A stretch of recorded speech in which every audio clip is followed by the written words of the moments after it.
También ya entrando un poco más ya a los teoría de errores, podemos conversar sobre los fuentes de errores. ¿Ah? Entonces, por ejemplo, acá tenemos la realidad, ¿no? Tenemos realidad que queremos analizar y queremos modelar aquí a través de, por ejemplo, acá con una integral, ¿no? Aquí se cometen algunos errores. Primer error que cometemos es el error de modelado. Entonces, de esta realidad tenemos que transformar a este modelo, cometemos un error de modelado, ¿no? ¿Correcto? Y eso lo vamos a representar con e a la m. Y cuando ya tenemos un modelo, cuando vamos a resolver, cometemos principalmente dos errores. ¿Ya? Error computacional y error de truncamiento. ¿Correcto? Pero en esta etapa de que resolvemos un modelo continuo, aproximamos con un modelo discreto, ahí vamos a cometer en computadora un error de redondeo, como podrán ver ahí, ¿no? Entonces, ahí tenemos el error computacional que podría ser en sí el error de truncamiento y error de redondeo. Entonces, el error computacional es la suma de ambos errores que hay que tener presente, ¿correcto?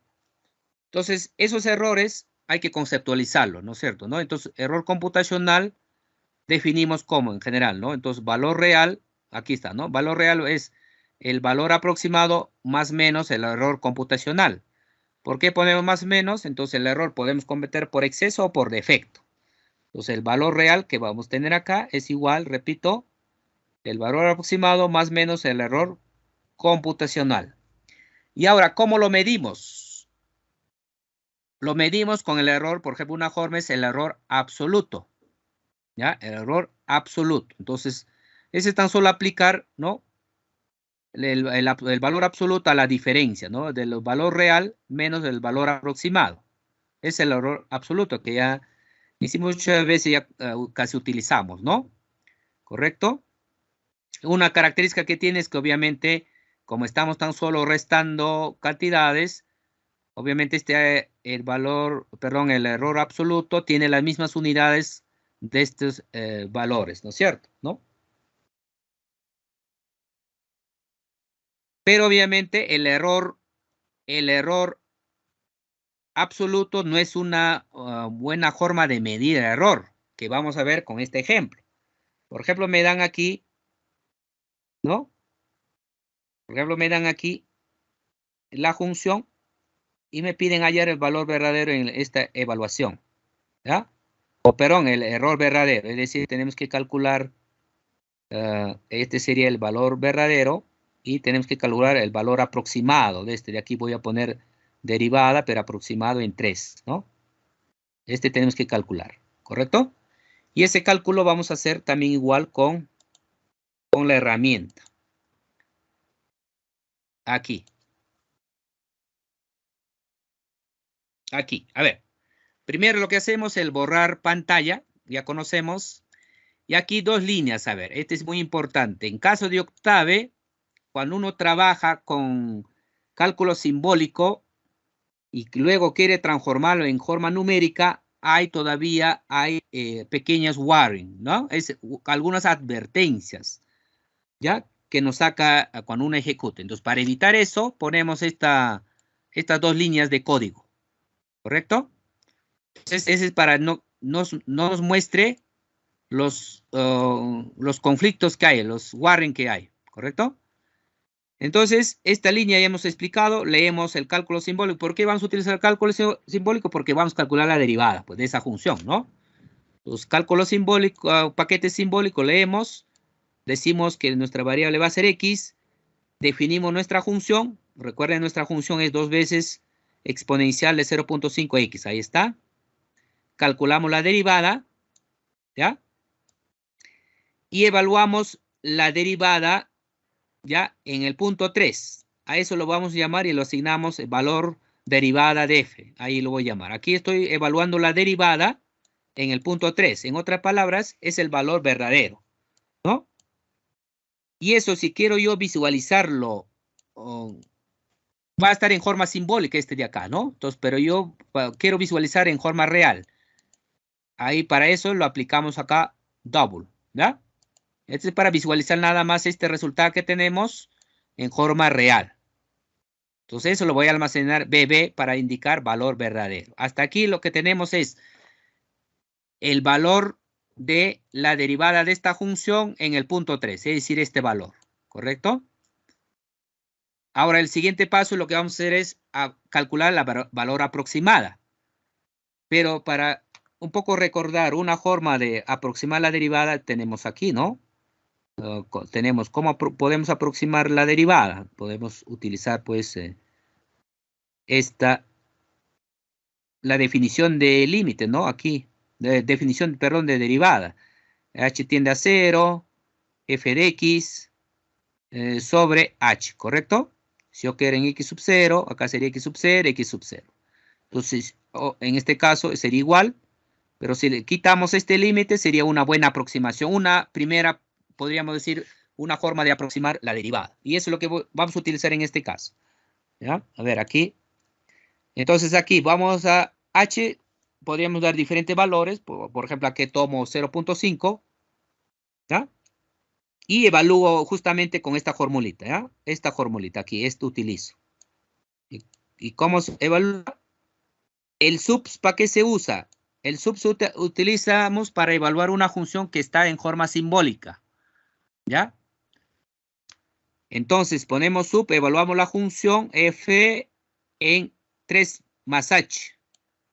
¿Correcto? El x sub 0 es 3. Menos la función evaluada en 3. Entre h. Ahí está. Esta es la formulita para aproximar. Entonces eso almacenamos aquí. Y también igual quiero visualizarlo, pues, quiero visualizarlo en forma real, ¿no? Luego calculo el valor, en este caso error absoluto. Ahí está. Entonces ejecutamos acá. Entonces, por lo pronto, ahí tenemos, ¿no? Ahí tenemos aquí el error absoluto, ¿correcto? Es un ejemplo para un poco practicar la herramienta y también para ir demostrando cómo se calcula errores, en este caso, absoluto. Pero, como decíamos, ese error absoluto no es una buena forma de calcular un error, es medir un error. Pero entonces, ¿cuál es mejor? El mejor es el error relativo, ¿correcto? ¿Y cómo se define error relativo? Es el error absoluto entre el valor real, ¿eh? Entonces ese es el relativo, ¿correcto? Y algunas características que obviamente el error relativo es adimensional, porque acá tengo una unidad, acá una unidad, se pueden simplificar las unidades, entonces esta cantidad es adimensional, ¿correcto? Y obviamente se puede multiplicar por 100 y expresarlo ese error relativo en un error porcentual, ¿correcto? Entonces, ahora lo que vamos a ver es ver qué tanto se diferencia en calcular un error absoluto y error relativo, ¿no? Aquí, por ejemplo, nos dicen aquí, se debe medir, dice, la longitud de un puente y de un remache, ¿no? Y se obtiene lo siguiente, ¿no? 9.999 y 9 centímetros respectivamente. Si los valores reales son 10.000 y 100.000 centímetros, ojo que este está de más, ¿no? Centímetros, ¿correcto? Dice, calcule para cada caso error relativo y el error relativo porcentual, ¿correcto? Entonces, analicemos con esta pregunta nada más en sí la deficiencia que tiene el error absoluto para medir los errores, ¿correcto? Entonces, esos cálculos también hacemos con nuestra herramienta. Aquí. Entonces, primer error absoluto sería pues hacer la diferencia, aplicar valor absoluto. Segundo error absoluto sería pues 10 menos 9, también igual, ¿no? Calculamos. Y calculamos los errores relativos. El error relativo 1 sería entre el valor verdadero. Es más, aquí calculamos error porcentual. ¿No? Por error porcentual de 1, error porcentual porque estamos multiplicando por 100. Entonces ejecutamos. y vemos el detalle. ¿Ah? Como ustedes verán, para ambos el error absoluto me da 1, ¿no? Pero en cambio el error porcentual, fíjense aquí, para el segundo me da 10%. En cambio aquí para el primero me da 0.1%. Entonces, en el cual hemos cometido más errores. Obviamente en el segundo, ¿no? En el cual hemos medido o hemos hecho una buena medida en el primero, ¿no? ¿Por qué? Porque estamos cometiendo menos error, pues, ¿correcto? Entonces, como podrán ver, aunque el error absoluto me da igual, es importante analizar el error relativo, ¿eh? Porque podría ser, pues, que estemos analizando con cuál cálculo, con cuál método nos quedamos, ¿no? Entonces, es una buena estrategia. Por eso, en mayoría de los casos vamos a utilizar el error relativo para calcular el error, ¿correcto? Y acá tenemos otro ejemplo, ¿no? Dice aquí, obtener el tercer polinomio de Taylor para esta función. Es decir, en otras palabras, hay que aproximar esta función por un polinomio de tercer grado, ¿no? Y nos dice alrededor de x sub 0, ¿sí? Y nos preguntan, a ver, aproxime el resultado para x igual a 0.5. Es decir, lo que nos están diciendo es que en vez de evaluar acá, aquí 0.5 más 1, ¿con qué tenemos que aproximar? Con P de 3 en 0.5. Pues aquí estamos evaluando la función y eso tenemos que aproximar por el valor del polinomio de tercer grado y luego lo evaluamos, ¿no es cierto? ¿Qué tanto cometemos error? ¿Correcto? Entonces, ese cálculo hacemos aquí.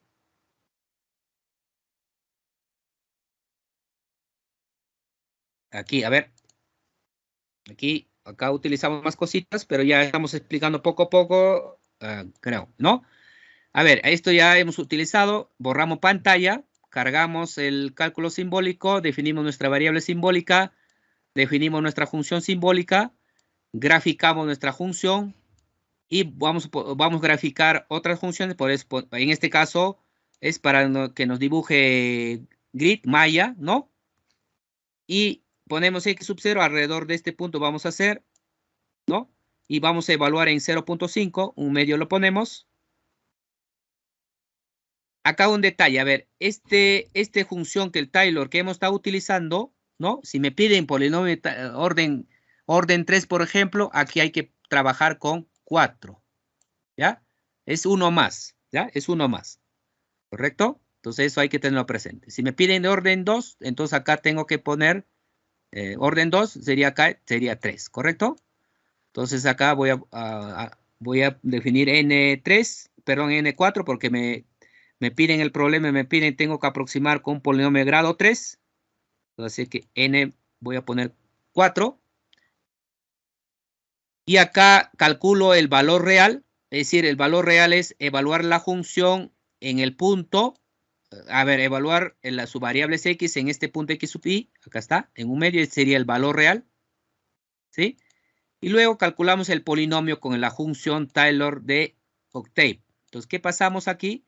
Pasamos la función, la variable, alrededor de qué punto, y ponemos el orden, acá parámetro orden, y acá pasamos el valor 4, ¿no? Entonces, con esto lo que vamos a obtener es el polinomio de Taylor de orden 3, ¿correcto? Si yo quisiera graficar ese polinomio, pongo Holton para que me muestre en la pantalla junto a la gráfica de la función. Entonces pongo acá Holton y lo grafico el polinomio de Taylor, ¿no? Luego evalúo el polinomio de Taylor, que sería la aproximación, ¿dónde? En XY. En XY. Acá un detalle, como el XY es un real, que aquí estamos poniendo XY es real, un medio es real, y acá estamos trabajando un polinomio simbólico, para que pueda evaluarlo, tenemos que poner acá, convertirlo este dato en simbólico. ¿Correcto? Ahí está. Entonces aquí estamos evaluando en un medio en el polinomio Taylor, es decir, estamos calculando el valor aproximado. Una vez calculado eso, calculamos el error absoluto, ¿ve? El error absoluto. Y luego hacemos las impresiones, ¿no? Acá un comando, una forma de imprimir, habíamos dicho, es el disp, ¿no? Y podemos imprimir números o cadenas, es decir, textos aquí, ¿no? Igual aquí. Aquí imprimo el polinomio. Aquí imprimo esta frase, polinomio de Taylor, y acá imprimo lo que almacena, lo que contiene esta variable polinomio, que es este de acá. ¿Ya? Pero hay otras funciones para imprimir, que es el printf. Printf. Entonces, el printf lo que me permite es dar formato. Dar formato. ¿Ve? Voy a imprimir el XY, pero con este formato. ¿Cómo se da el formato? El porcentaje, acá está, aquí el formato. Acá XY, acá que me ponga XY igual, aquí está el formato. ¿Cómo se da el formato? El porcentaje, el 1, que es la cantidad de espacios desde PROM de octave, punto, este es el cantidad de decimales, 8 decimales. Y este de acá es para float. Y este slash n es para el cambio de línea, ¿correcto? Igual aquí, con este formato que me imprima P de XY, y con este formato que me imprima este valor y también el error, ¿correcto? Entonces, a eso ejecutamos y como podrán ver, podemos ver geométricamente, ahí está el polinomio de grado 3 y la función. Lo que está de azul es la función raíz cuadrada y este de rojo es la aproximación a través del polinomio de Taylor. Como podrán ver, alrededor de 0 es una buena aproximación. A ver, veamos qué tanto error hemos cometido. A ver, acá, a ver. Acá está nuestro polinomio, donde queremos evaluar el valor estimado. Tenemos aquí el valor real y cuánto de error hemos cometido. Aquí está el error, ¿correcto? Es el error, lo que hemos cometido al aproximar esa función por un polinomio de grado 3. ¿Correcto? Jóvenes, hasta ahí, ¿preguntas?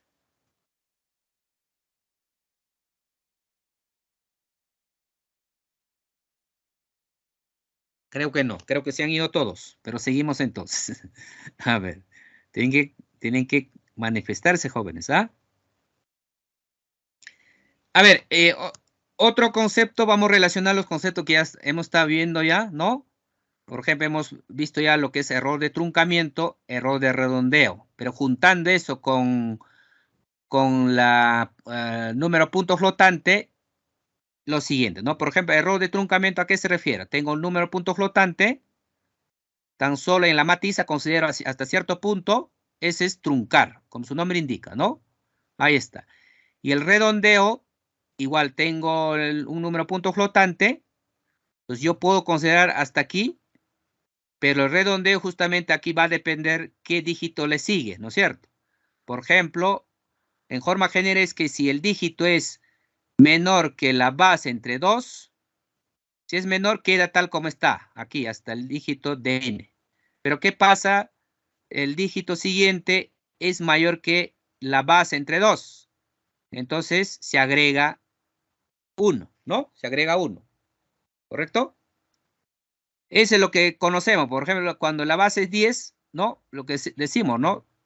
Si el dígito es mayor que 5 o menor que 5, ¿no? ¿No? Y teniendo eso presente, hacemos nuestro redondeo adecuado, ¿correcto? Entonces, ahí un poco juntando los errores de truncamiento y redondeo, ya con términos de eh, punto flotante. Ahora, el error relativo por truncamiento está dado por este de aquí. Por esta hay fórmula que uno puede deducir, ¿no? Y el error relativo por redondeo está dado por esta fórmula. Es decir, tan solo interviene la cantidad de dígitos en la matiza, ¿no? N, y la base, ¿no? Del sistema que estamos trabajando. Por ejemplo, si estuviéramos trabajando con base 10 y con 5 dígitos en la matiza y que estamos aproximando aquí, ¿no? Entonces, ¿cuál sería la cota? Ojo que es la cota. La cota de error relativo sería esta cantidad. ¿Cómo calculé esto de acá? Utilizando la formulita, ¿no? Igual, esta aproximación, mediante redondeo, ¿no? Puedo acotar con este error utilizando esta fórmula. Otro concepto que cuando estamos resolviendo un problema que vamos a utilizar, que es el de dígitos significativos que ya hemos comentado, ¿no? Entonces, el de dígitos significativos, el error relativo se puede acotar con dígitos significativos que tenemos aquí, ¿no? Por ejemplo, a ver, si estamos en base 10, ¿no? Y tenemos el X, esta cantidad, y queremos aproximar con esto, entonces, ¿cuál es el cota de error? Entonces, aplicamos la fórmula, ¿no? Entonces, al aproximar esta cantidad por este valor, a lo más, estamos cometiendo, ojo que acá hay valores absolutos, ¿ah? Puede ser para negativo o para positivo, ¿no? Pero la cota, ¿cuál es? Esta cantidad, ¿correcto? Y eso significa dígitos significativos. Recuerden que este D representa otra forma, ¿no? Son dígitos significativos. Son dígitos significativos, ¿no? Otras palabras, esto de acá lo podemos escribir como 10 a la menos 3 más 1, ¿no? Sobre 2. Justo este 3 representa dígitos significativos. Es otra forma de calcular o obtener, ¿no? Otra forma que hemos dicho de dígitos significativos es la cantidad de dígitos en la matiza en un número de puntos flotante normalizada.